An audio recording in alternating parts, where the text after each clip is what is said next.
neutra, né? O Neutri. Esse evento ele faz parte do calendário do Subcomitê de Igualdade de Gênero, Raça e Diversidade do Tribunal Regional do Trabalho da 21ª Região, do qual eu sou coordenador, e a doutora Lisandra sentadinha ali na plateia é a sua coordenadora.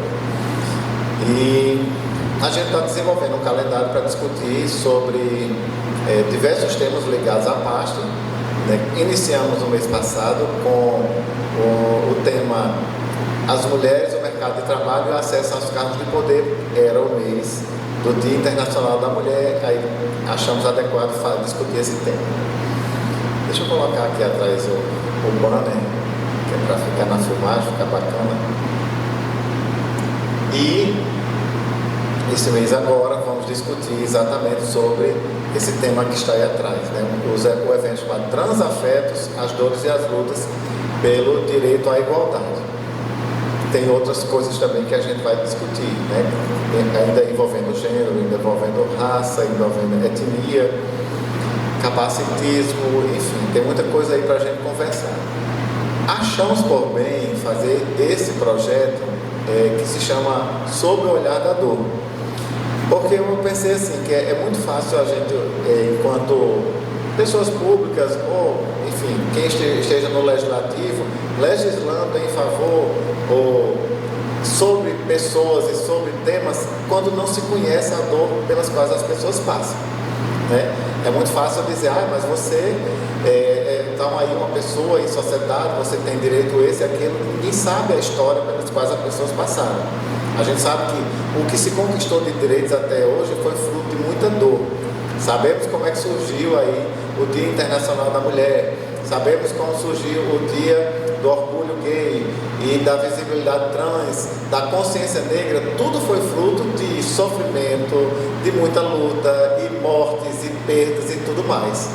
Então a gente não pode deixar esses eventos históricos passarem sem que a gente traga sempre eles à tona para discutir. Por quê? Porque assim, foi feita uma conquista de direitos e às vezes, muitas vezes serve de emblema. Aquilo ali, existe uma lei isso, mas na prática ela não está funcionando. Por quê? Porque não se pergunta, não se ouvem os atores desse movimento, os atores dessa peça que está aí, os atores digamos assim, dessa sociedade que está muitas vezes à margem, escondida, subjugada e jogada para debaixo do tapete. Não à toa que chama-se o mês da visibilidade trans. Por quê? Porque estamos todos aí, mas a sociedade não dá visibilidade. A sociedade não dá oportunidade e nem os meios para a pessoa se desenvolver enquanto pessoa, enquanto ser em sociedade, com toda a sua plenitude que poderia ter, que deveria ter, conforme a Constituição Federal garante. Então, em relação a todas as temáticas, decidimos fazer esses eventos mensais, sob o olhar da dor, e eu chamo carinhosamente a voz da dor. E aí depois que a gente faz todas as exposições, que a gente traz todas as falas, aí no final a gente pede que cada pessoa que estiver presente, que queira se manifestar, que queira fazer proposições também, podem ser no evento, por exemplo, que a gente fez no mês passado, a gente vai começar a montar aí um letramento, um curso sobre a NR1, que é a norma regulamentadora em relação ao ambiente de trabalho. Eu gostaria que a doutora Kelly falasse depois, que garante a saúde mental da mulher, inclusive mulher trans. É importantíssimo. Eu falei hoje até com o representante da OAB, ele disse que é urgente a gente falar sobre isso, porque as empresas, inclusive, e até o Ministério do Trabalho, não têm o conhecimento disso. Existe a norma, mas não se foi discutido, não se sabe como vai ser implantado, então a gente precisa falar sobre isso e com muita urgência. Tudo isso a gente precisa falar. Eu queria ser uns 10 para poder fazer muita coisa, mas enquanto não sou 10, enquanto eu sou um, eu pelo menos estou tentando fazer, nós estamos tentando fazer, e com a ajuda de todos, por isso eu já agradeço aqui a presença de vocês que estão aqui em cima. Bom,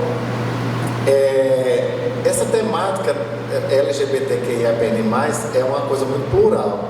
Wilson, como é que eu chego lá naquele... tá aqui. E aí eu trouxe um pequenino glossário.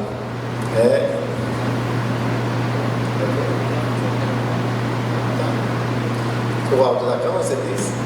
Olha que coisa digna. Eu achei bacana demais. Dá para vocês verem aí? Ou precisa que eu aumente? Na filmagem vai sair legal? Ah, ok. Aumenta aqui, é porque eu sou meio... Foi em modo apresentação. Aqui. Oi? Foi em modo apresentação de slide, lá em cima. Ah, ok. É porque eu sou muito sombra assim mesmo. Não, fica aí. Do começo. Tá aí. Lá, tá ok? Bem, antes da gente embarcar nessas coisas do arco-íris, é o que estou lendo aí, a gente vai entender todos esses conceitos, ok? Como é que a gente passa aqui? É na setinha, né? Identidade de gênero é a forma que a pessoa se entende como um indivíduo social, ou seja, a percepção que ela tem de si mesma. Esses dias eu estava ouvindo uma palestra de uma colega do TRT6 e ela fez assim um gestual, você lembra disso, né, Alessandra? Ela fez assim, colocando as mãos aqui para baixo, que é o nosso gênero que é imposto pela sociedade ao nascermos, e só se fala em masculino e feminino. Aí depois, aquela identidade afetiva que a gente tem, a identidade do que a gente se entende enquanto gênero, que às vezes há um descompasso com o gênero que nos é imposto ao nascer. E finalmente aquela identidade afetiva de quem nós gostamos, quem nós sentimos afeto, gênero esse ou aquele, ou independente de gênero. É uma explicação assim bem por alto, e agora vamos descer a mais detalhes. Eu estou correto até agora, se eu estiver errado, alguém me corrija, tá bom?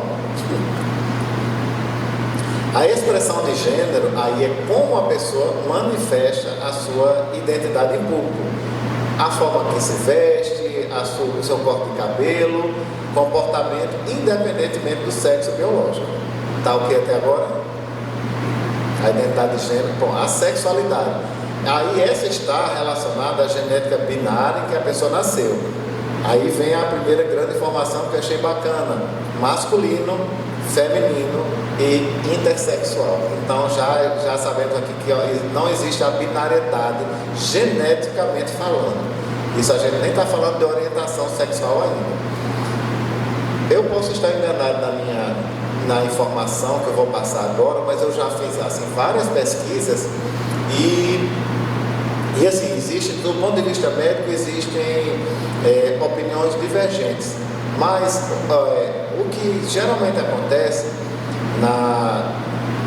que a gente, assim, quando o embrião está se formando, os hormônios é quem determinam uma parte, né, o gênero atribuído, no caso a genitália, e o outro que determina a identidade de gênero no cérebro. Eu estou correto em relação a isso aqui? Porque a identidade de gênero é justamente a forma como uma pessoa trans, uma pessoa não binária, um travesti se reconhece desde criança. Porque não é, muitas pessoas falam que é uma escolha. Não é uma escolha, a gente não escolhe sofrer. Então, nós nos identificamos desde quando somos crianças de acordo com a identidade de gênero que nos reconhecemos. E a sexualidade O que eu estava querendo dizer com isso aqui, foi reforçado por Luísa, é que não há, muitas vezes, uma conversa entre quem a pessoa genitaliamente, vamos falar assim, nasceu e quem ela entende que ela é. Isso não é uma criação, isso não é uma perversão, isso não é uma distorção. Na verdade, é um nascimento da consciência de quem ela entende que ela é. E às vezes aí que assim, a gente tem que entender que quem a pessoa entende que ela é, como a mente funciona, é que assim, às vezes não há um diálogo, né? E aí a gente vai chegar lá quando isso acontece, como é que se chama, e quando não acontece, como é que se chama também. A orientação sexual, aí isso já não tem mais nada a ver com a questão de identidade de gênero. É de quem você gosta, por quem você sente afeto, por quem você sente desejo. Tá? E vamos agora para as letrinhas, as famosas letrinhas. LGBTQIAPN+. E eu ainda falo assim, XYZ. Mas eu boto XYZ, mas o mais ele resolve tudo. Eu era de um tempo que era assim, logo, né, muitos anos atrás, eu não vou revelar minha idade, não, anos. Enfim. E só tinha assim, GLS, que era gays, lésbicas e simpatizantes, que eu não sei onde foi parar esse simpatizante. Que depois ele se perdeu, porque o simpatizante depois levou muitas distorções. Por exemplo, eu já ouvi muito assim, não, mas eu não tenho preconceito não, até tem um amigo gay. Aí eu respondo assim, não, mas eu até tenho um amigo hétero, olha como eu sou uma pessoa boa, devia ser canonizada. Então parece que o simpatizante era esse, né? E o simpatizante, muitas vezes, ele escorregava por outras letrinhas. Era alguém tão simpatizante que às vezes era, mas não se assumia perante a sociedade. Então o simpatizante era um universo gigantesco. Depois ele desapareceu porque realmente ele não tinha uma razão de existir com aquela letra ali. A gente teve que passar a ter definições dele. Embora eu deteste rótulos, sabe? Eu acho que assim, cada mundo é uma sexualidade. Por mais que a gente divida aqui em letras, mas existem milhões de sexualidades conforme a cabeça da pessoa. Então, quando a gente rotula os outros, a gente está se assenhoreando da história de vida dela. Eu tenho o controle sobre a sua história de vida, eu quero que você seja rotulado assim. E isso é uma coisa impossível e, modernamente falando, não tem mais o cabimento nem razão de existir. Depois eu vou querer que a doutora Kelly fale mais sobre isso, tá bom? Então, a primeira das letrinhas, lésbica. Eu acho que não precisa mais que eu faça mais digressões sobre isso, né? Vamos ganhar tempo e falar mais sobre o que a gente não está muito familiarizado, tudo bem? Coloque em votação, se alguém quiser. Gente, eu sou assim, eu sou meio engraçado nas coisas. Eu acho que não vai... Dá para ler daí? Então, isso eu vou ler. É possível ser lésbica e não binária? Vamos explicar o que é ser não binário. A não binaridade habita um guarda-chuva maior, que é o da transgeneridade. No entanto, algumas pessoas que nascem com órgão sexual atribuído ao gênero feminino não se identificam com essa feminilidade, mas também não se identificam com a masculinidade tradicional cis. Então, quando fala assim, e quando eu digo assim, só viado de sapatão pode chamar viado de sapatão de viado de sapatão, eu quero dizer que assim, a gente pode falar sobre isso assim, a sapatão não significa que ela quer ser um homem cis. Ela sempre tem afeto por uma pessoa do mesmo gênero, por assim dizer. Então é muito errada essa ideia de que assim, porque alguns até na coisa assim, na brincadeira falam, sou caminhoneira, tal, mas dizer que quer ser homem não é isso. A mesma coisa do que não quer ser mulher, embora assim, na brincadeira muito se chama assim, a senhora, quem nunca ouviu, né? Uma rodinha, né? A mulher, você não sei o que lá, por pronomes femininos, mas isso não é uma coisa que a gente pode brincar entre si, mas não pode ser atribuído por alguém lá de fora que não seja a comunidade, que a gente quer ser assim, quer ser homem ou quer ser mulher. Estou falando de gays e lésbicas, tudo bem? Então vamos passar para o próximo aqui. O termo gay também eu acho que todo mundo já sabe, né? Homens que sentem atração por outros homens. O bissexual, olha, devia ser um termo assim, como é que eu posso dizer? Até confortável. Se eu sinto atração, ou mulher ou homem, se eu sinto atração pelos dois gêneros, de boas. Significa assim, como diz no interior, filho de pobre, né, não passa fome. Tudo que tem no cardápio ele aproveita. Mas na verdade também, o bissexual, por que entrou aqui? Porque também era aquele assim, geralmente às vezes os bissexuais, homens casados, que não se assumia. Não, desse assim, eu não sou gay não, mas eu estou só saindo com a pessoa. Existe esse estigma que a gente sabe que não é verdadeiro, mas é que a pessoa utiliza isso também para justificar a sua sexualidade. Agora, por outro lado também, a gente tem que entender que são pessoas que também sofrem preconceito, porque alguém diz assim, os que são héteros, cis, normativos, eles dizem assim, você não é homem, você sai contra o homem, embora muitas vezes esses homens que saem contra os homens são casados com mulheres e têm desejo por mulher.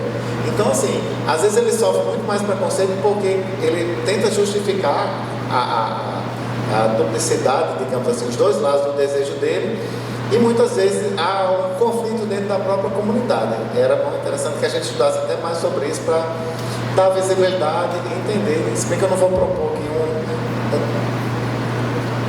chama de confuso mesmo.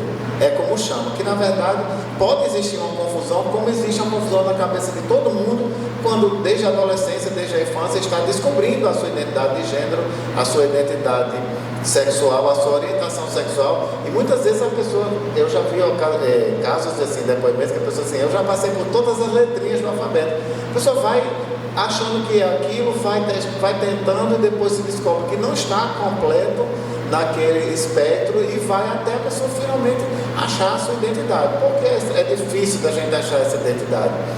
Porque é uma coisa que geralmente nos impõe. A cis-heteronormatividade é uma coisa muito imposta. Você tem que ser desse jeito, porque se você nasceu com um pênis ou uma vagina, pronto, já existe um modelo e daí você tem que passar o resto da vida seguindo aquele modelo, aquele padrão. A diferença entre bissexual e pansexual, vocês já sabiam que tinha tanta coisa assim?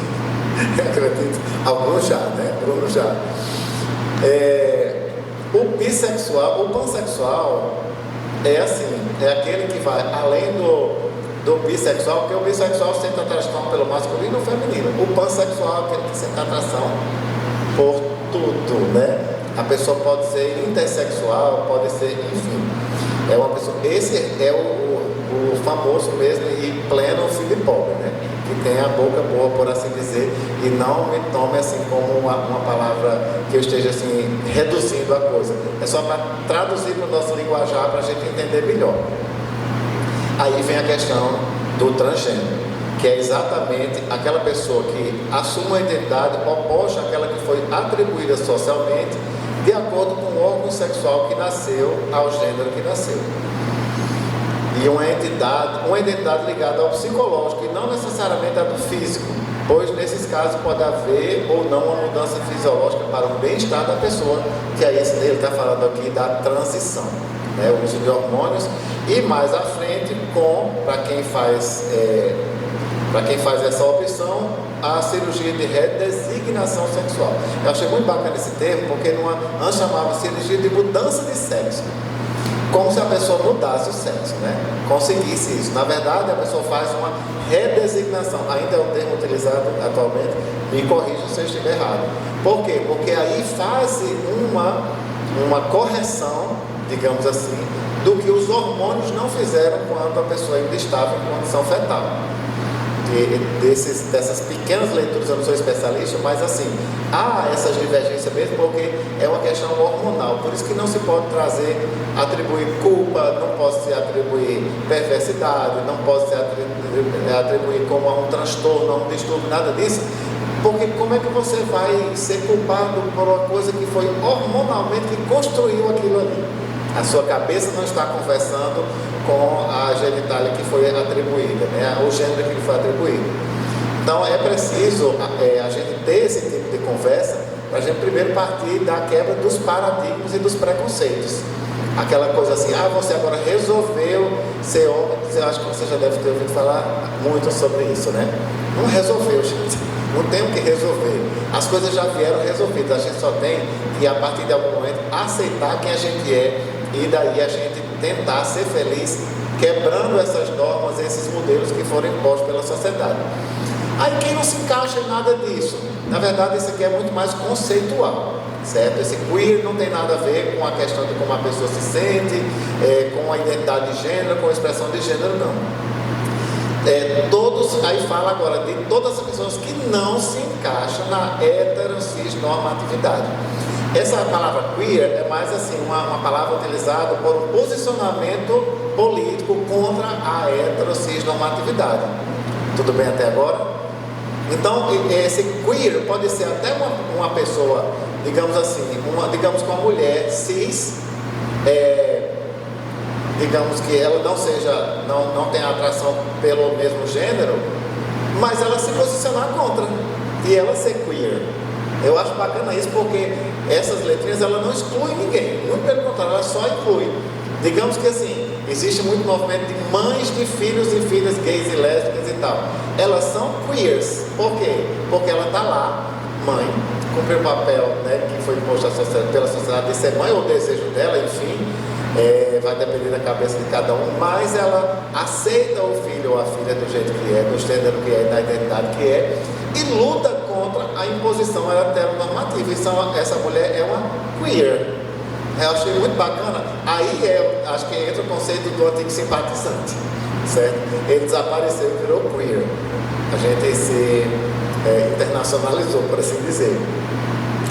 Intersexual é o termo usado para referir a pessoas que nasceram com características biológicas que englobam tanto o gênero masculino como o gênero feminino.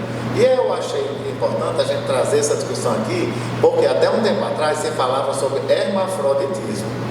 Esse termo é pejorativo e ele não mais pode ser usado, nem deve ser usado. É intersexual, porque eu já vi diversos casos e essa intersexualidade, ela também é de um aspecto muito amplo. Às vezes tem-se, por exemplo, uma genitália. Eu ouvi falar no caso de um soldado dos Estados Unidos que foi para a Guerra do Golfo e quando voltou para os Estados Unidos tinha sofrido lá alguma coisa da guerra, enfim. Quando ele foi fazer os exames, ele tinha útero, apesar de ter um pênis, entendeu? E aí ele disse que aquilo se mexeu com a cabeça da pessoa. Então, assim, em diversos níveis, porque a natureza não podia ser simples, ela é muito complexa mesmo, em diversos níveis a intersexualidade pode se manifestar no corpo de uma pessoa. Eu já ouvi casos que lá na maternidade, né, que a pessoa nasceu claramente, o bebê nasceu com uma genitália intersexo. Aí surge um outro grande problema. Os pais é que determinam naquele momento. Você imagina como é o conflito que isso pode causar depois, anos depois. Eu conheço casos de pessoas assim, meninos que estão aí com 18 anos ou mais, que até hoje não sabem que alguém teve que decidir naquele momento se ele seria homem ou mulher, se ficaria com o pênis ou com a vagina.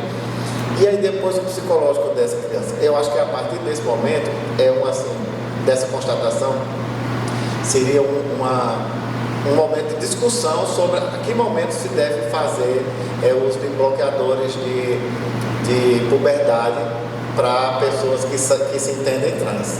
Né? Vamos deixar bem claro, as pessoas se entendem trans, certo? Elas não resolvem ser, elas não inventam, não. E porque assim, às vezes eu já vi uma vez um documentário sobre uma menina nos Estados Unidos que os pais desde sempre entenderam que realmente ela é trans, e aí começaram com bloqueadores de puberdade assim, tipo 8, 9 anos de idade, sabe?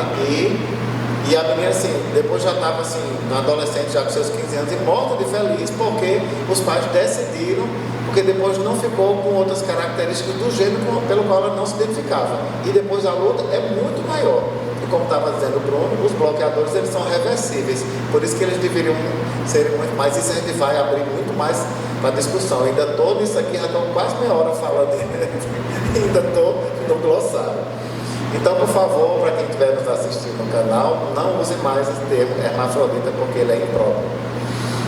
A gênero, a pessoa que se identifica com gênero neutro, e ela não se acha nem masculino, nem feminino. É diferente do não binário. O não binário, ele reconhece a existência de ambos os gêneros, certo? Mas ele assim, e então também se chama, tem algumas definições que se chama gênero fluido, que a pessoa ora se sente masculino, ora se entende, aliás, ora se entende masculino, um gênero masculino, ora se entende o gênero masculino e ora se entende um agênero também, certo? Que é esse caso aqui, tipo, não pertence a nenhum dos gêneros. E a diferença os não binários, eles são uma categoria bem mais abrangente, que engloba outras identidades de gênero que também não se enquadram no aspecto binário do gênero. Então, o não binário é um aspecto assim, bem mais amplo, e dentro dele tem o agênero. Todo mundo entendeu até agora? Que bacana, que esse público é maravilhoso. O andrógeno são pessoas que, aí sim, aqui não está falando de identidade de gênero, identidade de sexual, orientação sexual, não. São pessoas que apenas na sua aparência, ela não pode se definir como masculino ou feminino. Aqui a gente tem o Boy George, né, o cantor, que eu acho que todo mundo conhece. Mas não sei se vocês lembram isso, não, acho que não, você não tem idade para isso, só eu e o Wilson. Na década de 90 tinha aquela Doris Kiss, que era se tornou apresentadora do Fantástico. E ela fazia uma coisa meio robótica, porque ela tinha traços masculinos e femininos. E eu já vi assim, vários modelos, inclusive, modelo homem ou mulher, enfim.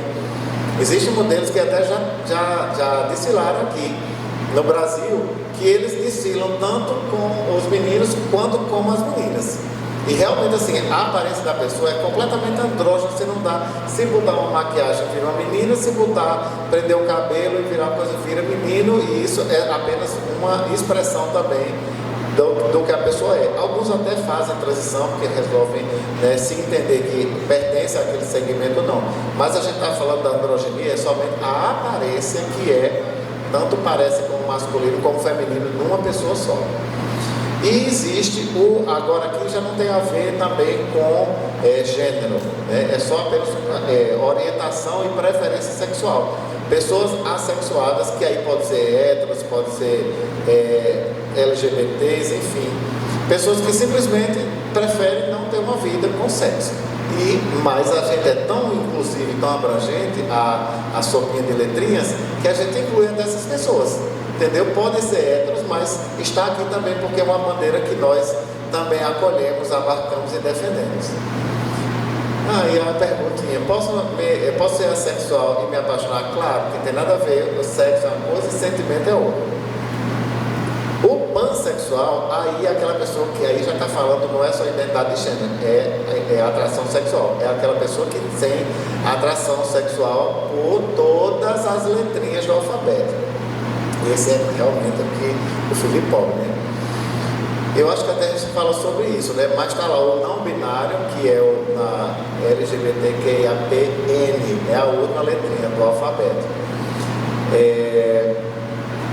Está além ou entre a convencionalidade de homem ou mulher, e pode defini-lo com outro nome e de maneira totalmente diferente, englobando um guarda-chuva muito maior do que o da transgeneridade. Crossdresser, já ouvi falar disso? Não. Eu já ouvi falar muito. Esse é só o ato de usar peças de roupa do sexo oposto. Agora, esse termo crossdresser está muito ligado também a fantasias sexuais, certo?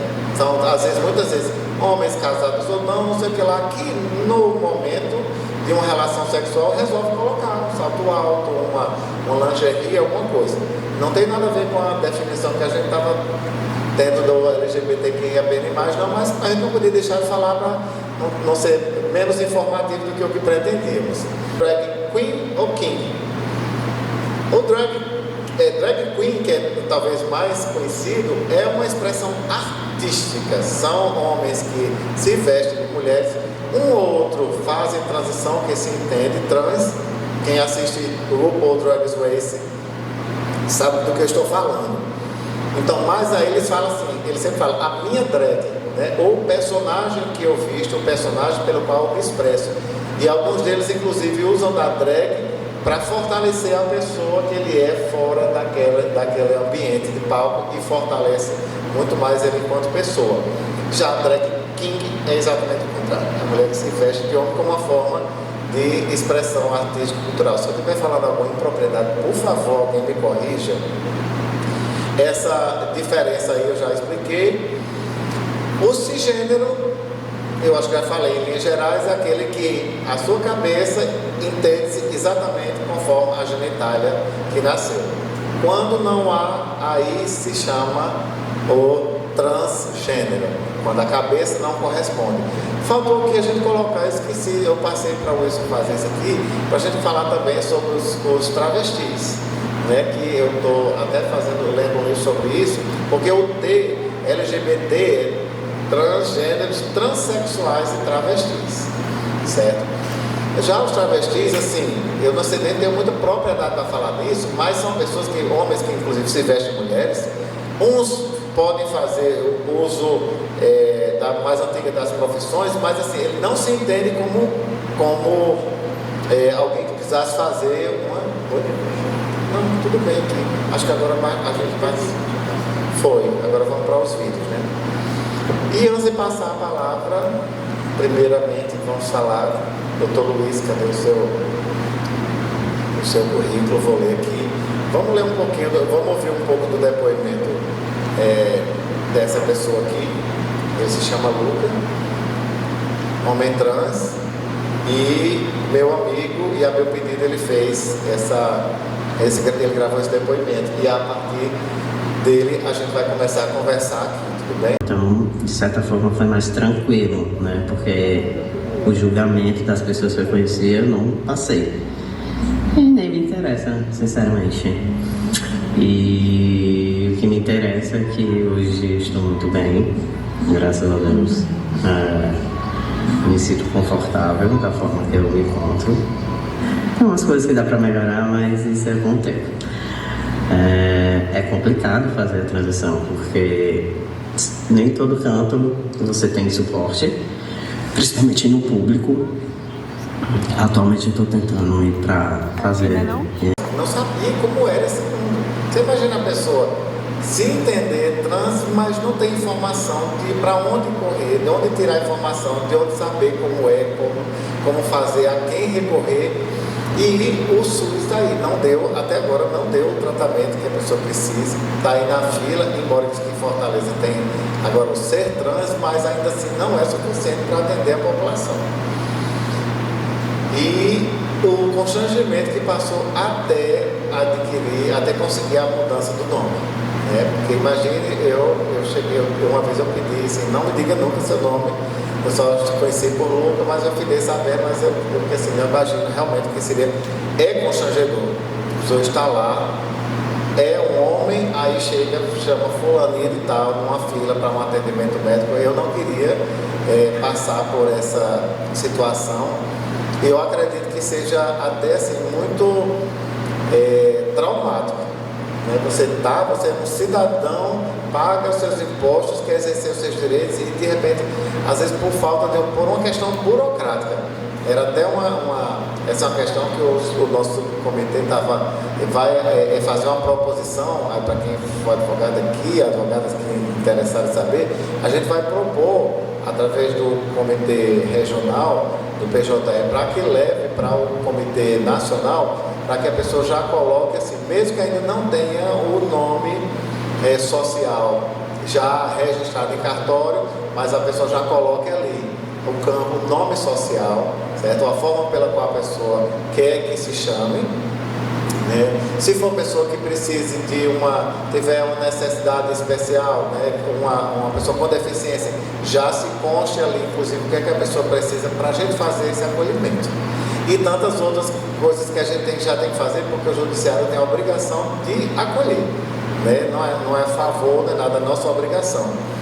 E a gente vai levar esse projeto adiante, mas hoje é mais um dia que a gente está para ouvir a quem precisa ser ouvido e daí a gente propor as transformações que o nosso sistema, a nossa sociedade precisa. Dr. Luiz, presidente da Comissão de Diversidade e Minoria da Subsecção da UAB de Mossoró e membro da Comissão de Promoção à Igualdade Racial da Seccional, atuante na advocacia LGBTQIAPN+, as letrinhas todas aí, homem transgênero e preto, graduação em Direito pela Universidade de Potiguar, UNP. Ai, gente, eu esqueci de dizer uma coisa, de fazer uma coisa no início da apresentação, mas nunca é tarde para a gente corrigir. Para quem, sempre que a gente for fazer alguma apresentação, a gente fazer o serviço de geolocalização, georreferenciamento. Ou seja, fora do microfone, a gente fala, aí tem condições de a pessoa saber a partir do ponto que a gente está falando. Vou repetir, a gente fala sem o microfone para quem não tiver condições de ter deficiência auditiva, saber de onde a gente está falando, ou seja, para onde vai voltar o seu rosto. E também fazer minha autodescrição. Eu sou homem cis, gay, 1,82 m, 51 anos, parecendo 30, uso barba, cabelo grisalho, óculos. Eu uso óculos, tenho 2,75 em cada olho, de transmiopia. Estou usando terno cinza, paletó e calça, gravata roxa. E eu acredito que estou aqui numa mesa, estou sentado numa mesa com a toalha branca e uma faixa amarela. Essa é a minha autodescrição. Doutor Luiz, por gentileza, que puder nos ensinar e nos passar hoje será é extremamente importante. Boa noite. Primeiramente, muito obrigada, doutor Magno, pelo convite, doutora. Eu estou vestido com uma calça jeans preta, uma camiseta social e um blazer azul escuro. Eu sou um homem trans preto, de cabelinho cacheado. Então, doutor Magno, quando a gente fala sobre retificação, a gente fala sobre a mudança não somente de documentos, né, mas também de nós mesmos, porque muita coisa muda, tanto psicológico, família, o modo como você quer ser tratado, tratada ou tratada em sociedade. Então muda N coisas. E a minha transição, ela foi, digamos que recente, né? Diferente dele, ele teve uma pessoa que esteve com ele, continuou o namoro, mas aconteceu o contrário comigo e infelizmente acontece o contrário com muitas pessoas trans, não binárias, as travestis também, mulheres trans, que em um momento da transição, o meu namoro acabou justamente por causa que eu me transicionei. Eu me relacionei com uma mulher cis lésbica, mas eu, transicionei, então o meu namoro teve que acabar. E acabou justamente, doutor Magno, na minha transição. Então foram dois problemas assim que eu tive, dois problemas não, né? Mas foram duas coisas que eu tive que lidar sozinho. Então é muito frustrante. E principalmente quando eu fui fazer a retificação da certidão de nascimento, tem até um projeto de transformação, doutor Magno, não sei se você conhece, mas ele é um projeto do Sejus, que faz a retificação do pronome e gênero de pessoas trans de forma gratuita. E ele é muito importante. Ele é muito importante de verdade. E eu não tive a chance de, infelizmente, participar desse processo. Sabemos que pelo meu cartorário, que é o administrativo, ele é extremamente caro. Principalmente quando a gente fala de pessoas trans. Vê a vulnerabilidade financeira, a vulnerabilidade social. E para mim, como eu estava só, eu tive que me virar em 10 para poder fazer essa retificação de pronome e gênero só na certidão de nascimento. Porque na certidão de nascimento é um dinheiro, mas tem as demais documentações, como pegar em protesto, pegar todas as certidões de protesto, que aqui em Mossoró tem, salvo engano, tem 2 ou 3 cartórios de protesto. Para fazer a retificação tem que pagar cada cartório de protesto para fazer a retificação também. Tem a CNH, tem tudo. Então toda a documentação de forma geral ela é bem cara. Além de todo o desrespeito que nós pessoas trans passamos socialmente, eu passo infelizmente muito preconceito, principalmente na advocacia. Muitas pessoas sabem que meu nome é Luiz Bernardo, muitas pessoas sabem que meu pronome é ele dele, mas ainda insistem em me chamar no ela, insistem em me chamar no feminino. E para quem não sabe, o erro de um pronome para uma pessoa trans é a mesma coisa que matar. Então, não pense que violência a uma pessoa trans é só o físico. O erro do pronome é uma forma de violência muito grande, no desrespeito com o nome da pessoa. Se a pessoa não quer falar o nome morto, se ela não quer dizer, não tem para que insistir. Porque muitas pessoas já insistiram em saber meu nome morto, não tem para quê. Meu nome é Luiz Bernardo, então eu quero que você me chame dessa forma. Então, outras pessoas não querem nem saber, porque é o nome morto. Já é a nomenclatura que nós, pessoas trans, utilizamos para se referir ao nome de batismo. Então, assim, são diversos constrangimentos. Já passei constrangimentos. Gente, se eu for parar para falar aqui dos constrangimentos que eu, como pessoa trans, passei e passo todo dia, a gente passa a noite toda aqui, o mês todo, o ano todo aqui conversando. Então, assim, é muita coisa de fato, que a gente está passando, inclusive, doutor Marco. Atualmente a gente está passando uma violência muito grande, né, Bruno? Em respeito ao Conselho Federal de Medicina. Que o quê? Eles proibiram, estão limitando, na verdade, as crianças, adolescentes trans, a partir de 18 anos fazer apenas o bloqueio hormonal e a partir dos 21 fazer a cirurgia transdentalizadora. Ou seja, uma criança trans e um adolescente trans abaixo de 18 anos não pode fazer o uso do bloqueio hormonal. Não pode. Isso é uma violência muito grande, porque o que nós, pessoas trans, queremos é nos aproximar da saúde, que é o direito básico de todo ser humano, tem na Constituição Federal. Então, quanto mais eles querem, a gente quer se aproximar da saúde, do direito à saúde, do direito a existir, do direito à liberdade, mais a sociedade nos afasta disso. Então, assim, para uma criança trans, uma adolescente trans, que está basicamente vivendo essa resolução do CFM, isso é uma violência enorme. É uma violência enorme. Acaba assim com nossa existência total. Porque crianças trans e adolescentes trans existem sim, pessoas trans de forma geral existem sim. E são essas discussões que fazem com que nós, pessoas trans, achamos que a gente não tem direito, achar que a gente não pode, que a gente não deve fazer isso, que a gente não deve vestir aquilo, que a gente não tem que falar isso, porque a gente tem que se limitar a uma sociedade que a todo tempo nos mata. Então, assim, é realmente bem triste a nossa situação. E chega a ser até sufocante, né? É como se fosse um grito, um desabafo, porque nós, pessoas trans, todo dia sofremos toda violência. Se a gente for ali no banheiro, nós, pessoas trans, temos direito. Se a gente se eu me identifico como homem, eu vou utilizar o banheiro masculino. Mas ao mesmo tempo eu tenho medo de utilizar o banheiro masculino e sofrer qualquer tipo de violência nesse banheiro. E eu usando o banheiro feminino, eu pratico a violência contra aquelas mulheres que estão utilizando o banheiro, por mais que eu seja passável ou não, tem a passabilidade. Porque a passabilidade é a questão do físico. Quanto mais você se enquadra, você é uma pessoa trans, mas você vai se enquadrando na cisgeneridade, ou seja, barba, tem peitoral, é musculoso, mais você é passável. Então, por mais que eu não seja passável, ainda tenho um corpo feminino, se eu for em um banheiro feminino, eu vou me sentir extremamente violentador em relação àquelas mulheres. E vou me sentir mal e aí acabo não utilizando nenhum banheiro. Deixo para fazer minhas necessidades quando chego em casa.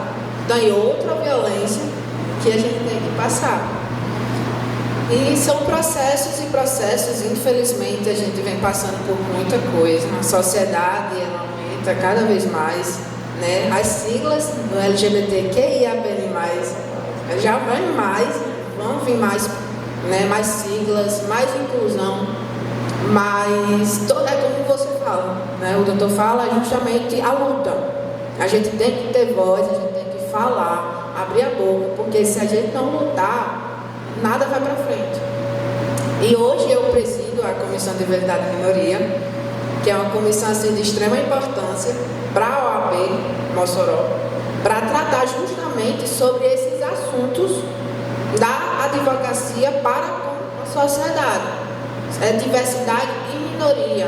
Além do LGBTQIAPN+, a gente fala também sobre as pautas pretas, que a gente não pode deixar de falar também pautas indígenas, né, dos povos indígenas, que infelizmente é apagada aqui na nossa cidade, no nosso estado. E isso, a interseccionalidade. Então, é muito importante estar presidindo essa comissão, né, e trazer para essa comissão, para os membros, para a sociedade, toda a ajuda, todo o conhecimento como uma pessoa trans preta, como uma pessoa LGBTQIAPN+, enfim. Né? E é uma luta que a gente tem que todo dia tá lá.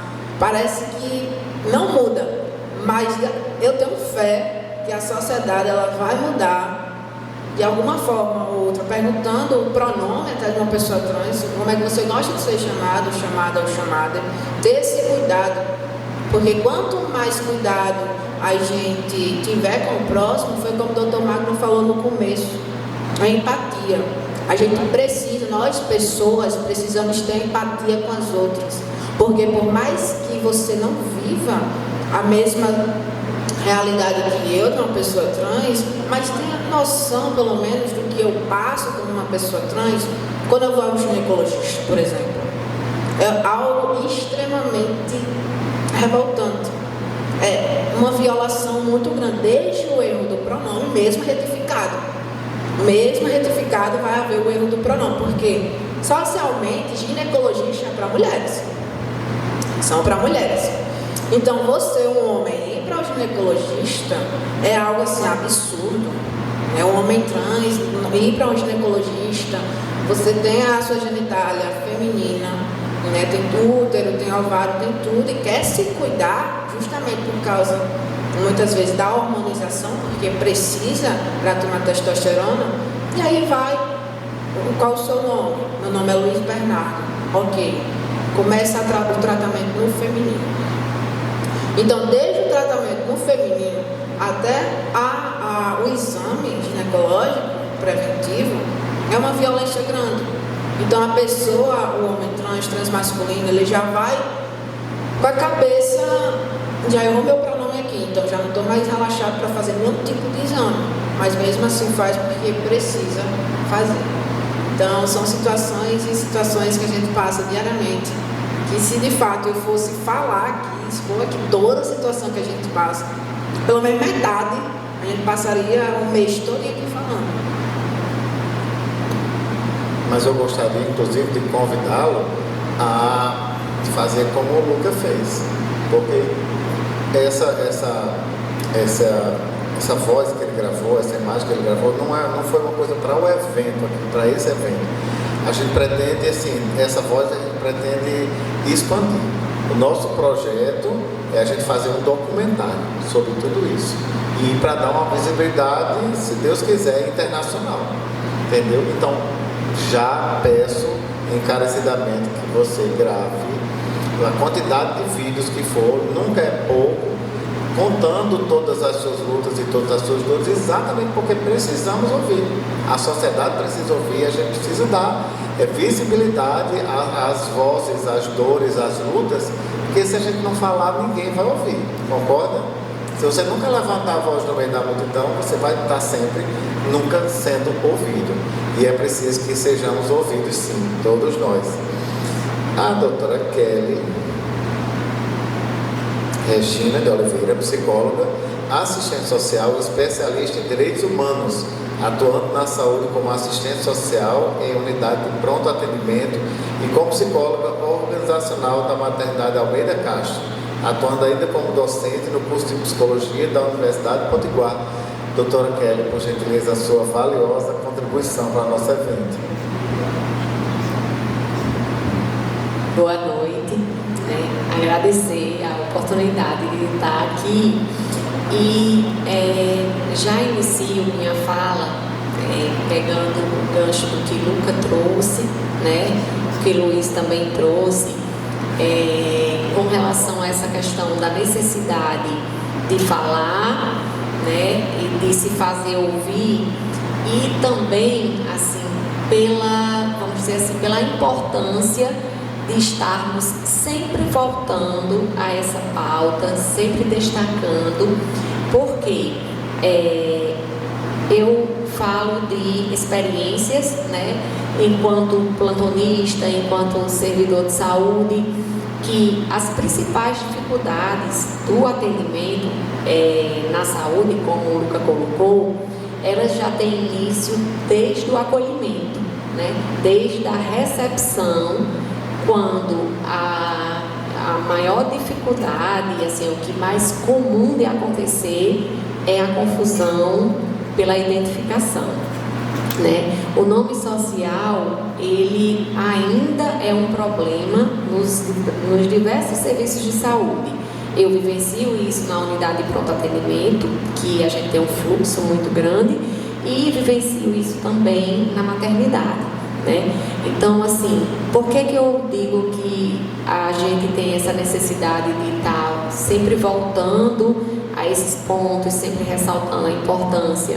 Porque nós tivemos, acho que há cerca de um ano atrás, um ciclo de educação continuada na maternidade,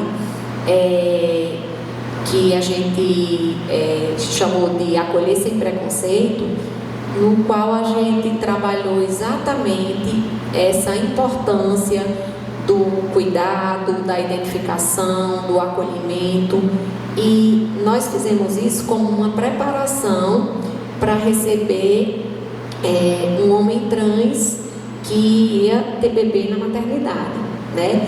E isso foi assim um marco. O atendimento ele ocorreu de forma perfeita, nós não tivemos nenhum entrave, não tivemos nenhum gargalo, tudo foi, vamos dizer assim, transcorreu conforme a gente esperava, pelo apoio que a gente teve, as equipes e tudo.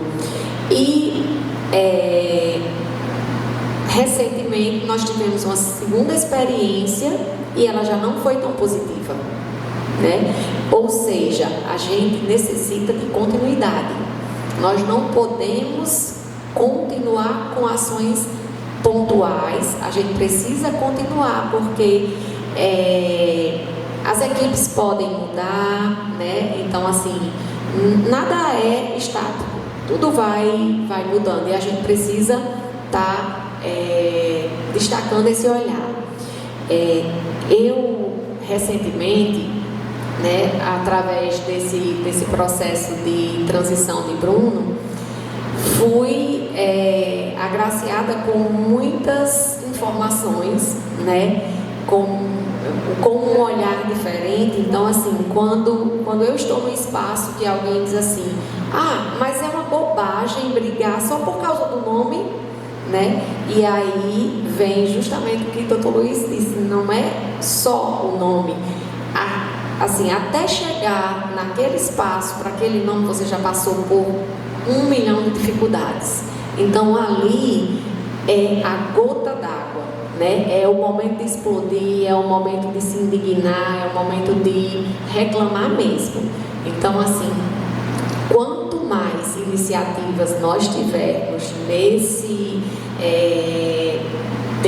desse nível de orientar, de expor, né, de trazer as dificuldades, melhor acolhimento nós teremos nos serviços, né? E eu falo muito com relação à questão de serviço, porque é a minha realidade, né? Assim, é onde eu estou e é o que eu mais percebo, é justamente essa dificuldade de acolhimento. E a gente também não pode deixar de trazer que muitas vezes essa dificuldade de acolher vem do desconhecimento, né? Se a gente não capacitar as pessoas, se a gente não orientar, né? Como o Dr. Wagner estava falando, as nomenclaturas, as formas de tratamento, quantas letras nós estamos aumentando, que características cada um tem. Então a gente tem realmente essa dificuldade. São N situações que precisam de um olhar diferenciado, né? Então, que a gente tenha mais oportunidades, né, de estar com momentos como esse, de buscar informação e de levar informação também, mas sempre com, vamos dizer assim, o olhar da continuidade, que acho que é o que faz a diferença. Isso, persistência, exatamente. Obrigada. Eu queria aproveitar e pedir, entrar mais assim no seu campo, né, de psicologia, que você pudesse falar alguma coisa sobre assim, que dores e que transtornos a pessoa pode sofrer a partir do momento que lhe é negado o reconhecimento de quem ela é, pela maioria, a esmagadora maioria, né, de órgãos públicos, desde a escola, a vida escolar, vai a um órgão público, procura o judiciário, procura o sistema de saúde. Que consequências psicológicas pode trazer para uma pessoa que sofre isso? Bom, as consequências psicológicas, elas são as mais diversas, porque o que pode acontecer, né? Nós podemos ter aí um humor deprimido, nós podemos ter situações de reclusão, né? Nós podemos ter situações de distúrbios, desde distúrbios até mesmo alimentares, né? Assim, nós temos uma gama de situações que podem surgir a partir desse desrespeito, porque assim, o que se reflete nas questões comportamentais é muito do que nós vivenciamos. Você percebe que as pessoas, o que, vamos dizer assim, o que nos motiva é nos reconhecermos, né, enquanto pessoas, nos identificarmos e termos os nossos objetivos. E quando isso, né, nos é negado, então isso nos, vamos dizer assim, nos fragiliza. Então, emocionalmente, a gente acaba, vamos dizer assim, tendo pessoas fragilizadas, enquanto que essa condição exige que sejam pessoas mais fortes, porque é o que faz vencer cada dia, né? Assim, é a persistência, como o Luiz falou, é o acreditar, é o tentar mudar, é o entender, né? Como o Bruno estava falando, a gente tem que fazer alguma mobilização. Então, assim, a todo momento vai ser, vamos dizer assim, cobrado, né? Que existe a resistência. E como é que nós vamos ter resistência se nós estamos fragilizados emocionalmente, né? Então, esse é uma situação complicada. Eu entendo assim como que uma antítese, né? Ou um paradigma, que a pessoa é mais cobrada para ser mais resiliente, mas ao mesmo tempo lhe são negados os tratamentos que ela precisa.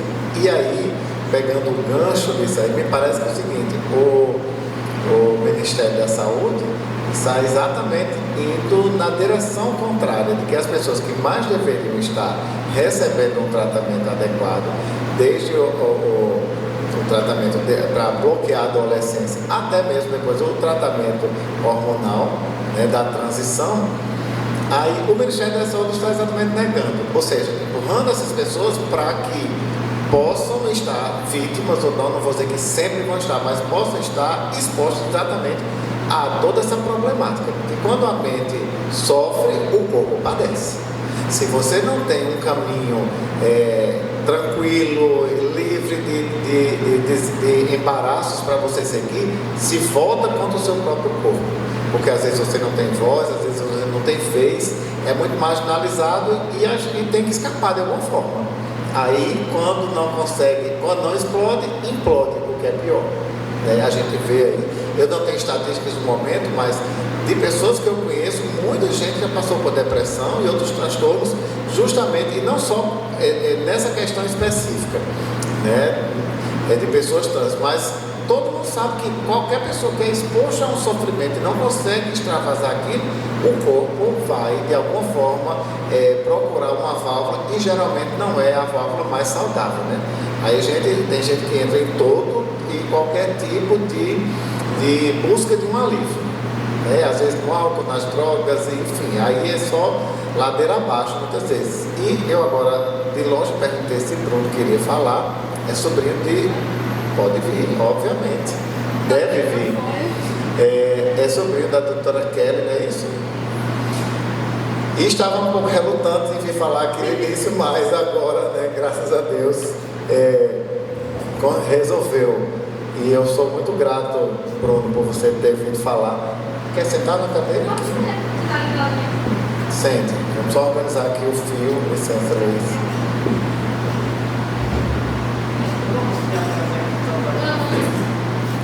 Ok, vamos lá. Boa noite, meu nome é Bruno. Disse minha descrição, sou um homem trans, branco, cabelo curto, cacheado, estou usando uma blusa preta, e uma bermuda branca. Então, quando foram me chamar, eu falei: ai, eu não vou ter o que falar. Por quê? Porque não faz nem um ano que eu transicionei socialmente. Eu vou fazer um ano, ironicamente, no mês do orgulho. Eu resumidamente, estava falando muito aqui sobre essa questão da importância de um pronome, da importância do nome. Só para ter ideia, eu entrei na conclusão de que não sou uma mulher do nono ano do fundamental. E eu fui sair socialmente no meio do terceiro ano do ensino médio, sabendo disso por medo. Então, quando uma pessoa passa por 5 anos, mais de 5 anos, nessa luta interna, eu nem comecei minha luta externa ainda, vamos dizer. E aí chega alguém, te chama pelo nome Mo,